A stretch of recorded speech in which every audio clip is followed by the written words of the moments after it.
O Senhor esteja convosco. Ele está no meio de nós. Proclamação do Evangelho de Jesus Cristo segundo Lucas. Glória a vós, Senhor. Naquele tempo, Jesus voltou para a Galiléia com a força do Espírito, e sua fama espalhou-se por toda a redondeza. Ele ensinava nas suas sinagogas, e todos o elogiavam. E veio à cidade de Nazaré, onde se tinha criado. Conforme seu costume, entrou na sinagoga no sábado e levantou-se para fazer a leitura. Deram-lhe o livro do profeta Isaías.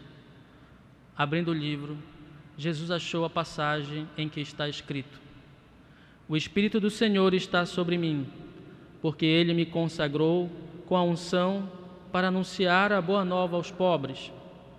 Enviou-me para proclamar a libertação aos cativos e aos cegos a recuperação da vista, para libertar os oprimidos e para proclamar um ano da graça do Senhor.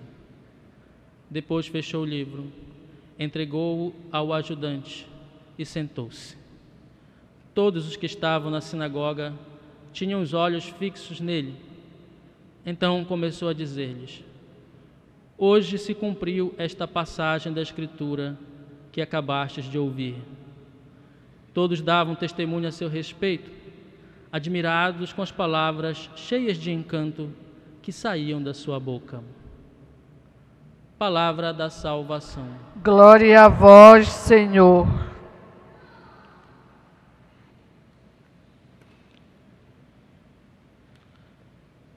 Caríssimos irmãos e irmãs, hoje as Escrituras nos mostram um pouco daquilo que é a essência do amor de Deus.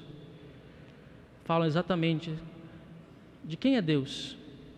São João é o que mais fala sobre a essência de Deus. E ele resume numa frase simples e curta: Deus é amor.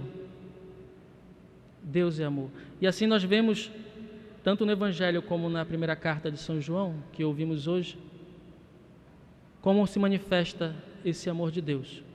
Como é esse amor na realidade, concretamente falando. Quando Jesus entra na sinagoga, lá onde ele tinha crescido, na cidade de Nazaré, ele então concretiza a profecia de Isaías ao ler essa pequena passagem. E o que diz essa passagem para nós? Jesus diz que ele veio anunciar a boa nova aos pobres. Jesus diz que ele veio libertar aos cativos, aos cegos, recuperar a vista, libertar os oprimidos, proclamar um ano da graça do Senhor. O que significa isso traduzindo em atos concretos para a nossa vida? Primeiro, que a boa nova de Jesus é para todos. E quando Jesus fala aqui em pobres, não podemos ficar somente presos em nenhuma categoria. Não é somente o pobre, aquele que não tem bens materiais, aquele que é desprovido, aquele que é necessitado materialmente falando. Mas há uma outra categoria de pobre que Jesus se preocupou muito, que são os pobres de espírito. Há muita pobreza nesse tipo no mundo. É aquele que não consegue ou não teve a possibilidade de crescer espiritualmente. Aquele que não tem na sua vida, na sua história de vida, uma história de amor com Deus. Há muita gente assim, há muitos pobres nessa categoria. Jesus se preocupou com essa gente. Lembre-se, quando Jesus, antes de realizar os milagres, a Escritura nos fala que ele, sempre seguido pelas multidões, lhes primeiro dava o pão da palavra, instruía, fazia com que as pessoas se aprofundassem espiritualmente naquilo que era a verdade de Deus. Há muita gente sedenta dessa palavra de Deus, da revelação de Deus, do amor de Deus em suas vidas. Essas pessoas são realmente as mais pobres, porque elas são muito carentes desse amor. Não tiveram a oportunidade, talvez, de experimentar esse amor. Jesus também tem uma outra categoria que ele fala aqui, que são os cativos, os cegos. Quem são cativos, irmãos? Não só aquela categoria que nós pensamos às vezes que estão encarcerados nas prisões, mas há outro tipo de prisão, a prisão do pecado.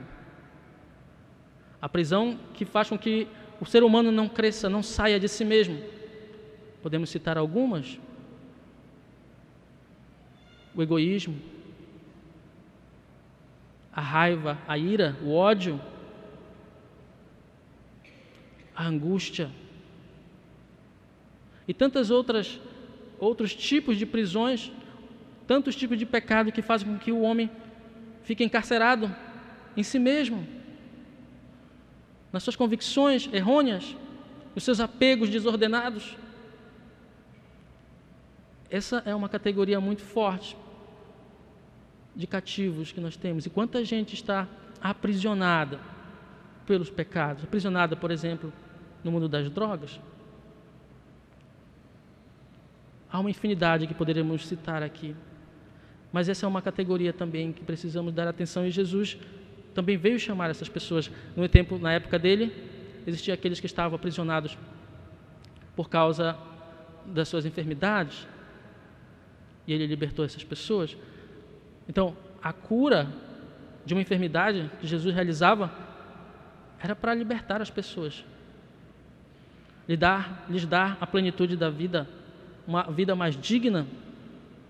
E há muita gente necessitando dessa dignidade de vida. Jesus cita aqui também que ele recuperava aos cegos a vista.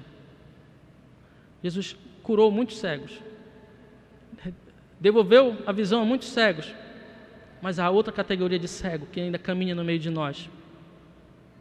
Muitos cegos, muitos.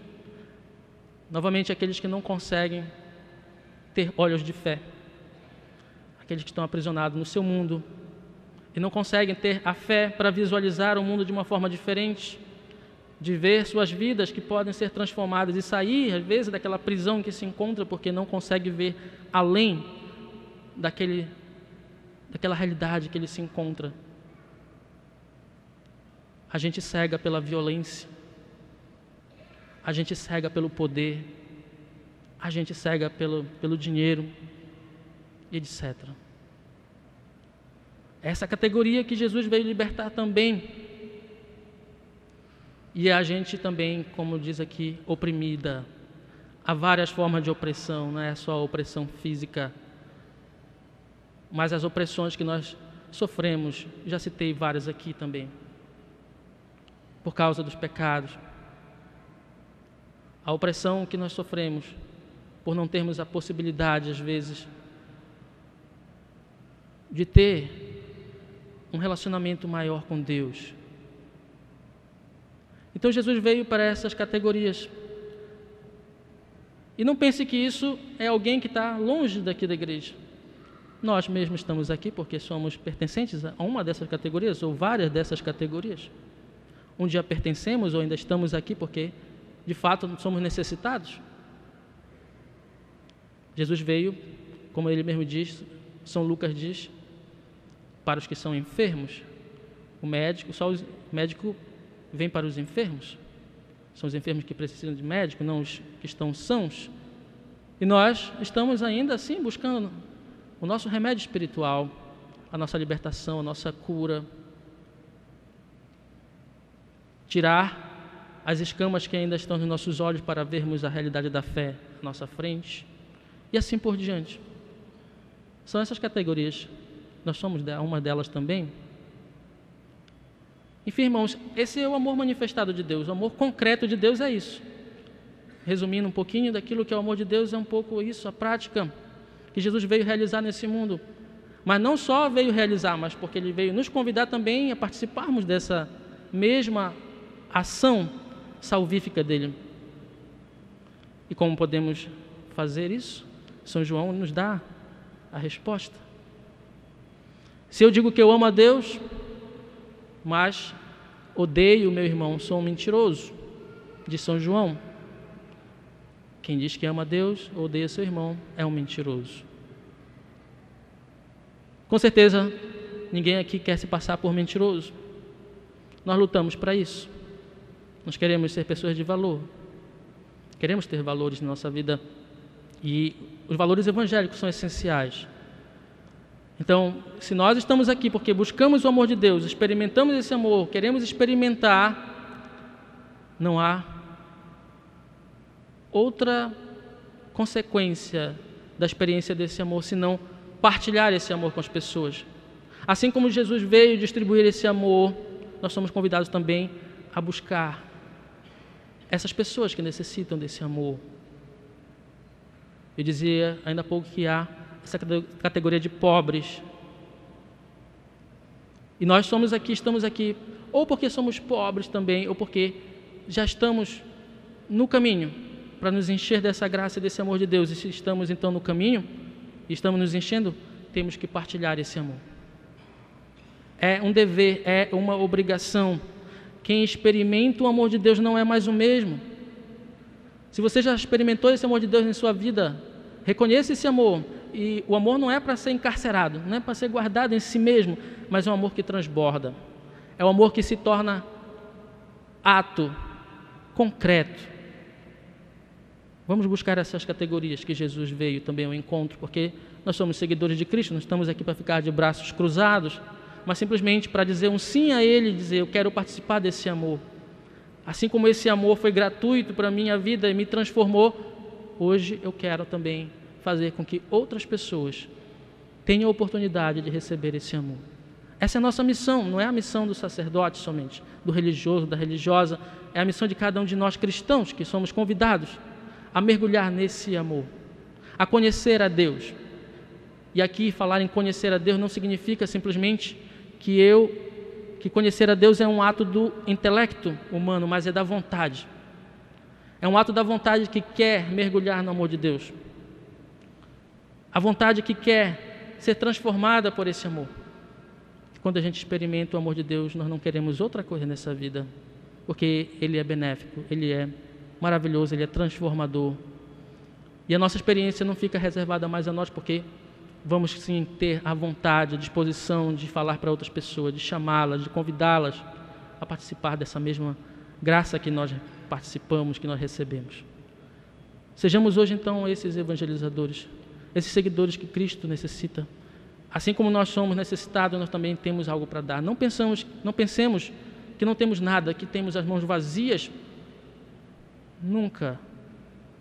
Nós já recebemos graças e mais graças, e essa graça é para ser compartilhada. O que recebemos de graça devemos dar. Então hoje peçamos a Deus, peçamos a Jesus que nos possa dar um coração assim desejoso de realmente viver essa graça do amor, da misericórdia. O amor que vai ao encontro do irmão. O amor que considera o perdão, por exemplo, como uma das maiores graças desse amor. Aprendamos a perdoar. Sejamos misericordiosos. Isso reflete a maior ação do cristão. Reflete realmente que o amor de Deus já tocou o nosso coração, quando conseguimos colocar isso em prática. Peçamos então ao Senhor que Ele nos ajude nessa caminhada e nos suporte toda vez que fraquejarmos, mas acreditemos sempre que o Seu amor supera, mesmo a maior das nossas dificuldades, a maior das nossas faltas. Louvado seja nosso Senhor Jesus Cristo. Para sempre seja louvado.